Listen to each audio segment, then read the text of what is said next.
નમસ્કાર. નવજીવન સેવા ટ્રસ્ટના ફેસબુક પેજ પર આપ સૌ મિત્રોનું હાર્દિક સ્વાગત કરું છું. યોગ સંવાદમાં આજનું આસન છે અર્ધચક્રાસન. અર્ધચક્રાસનનો અર્થ એ થાય છે કે અર્ધ એટલે કે અડધું અને ચક્ર એટલે પાંડુ. સામાન્ય રીતે આ આસનમાં શરીર અર્ધનો આકાર અર્ધચક્રનો આકાર લે છે, તેથી તેને અર્ધચક્રાસન કહેવાય છે. કઈ રીતે કરવામાં આવે છે?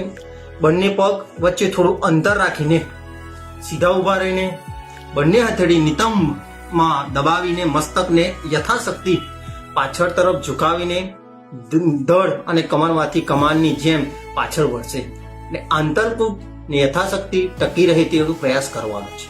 રેચક કરતા કરતા મસ્તક સીધું રાખી મૂળ સ્થિતિમાં પાછા આવવાનું છે. આ અર્ધચક્રાસનના સામાન્ય રીતે કયા ફાયદા છે?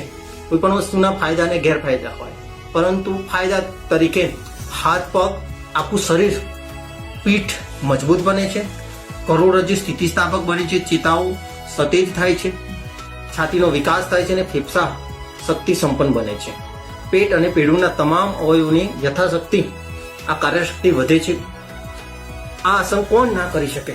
સામાન્ય રીતે આ આસન કરોડરજ્જુ અને સાંધાના દુખાવાવાળા વ્યક્તિ ના કરી શકે,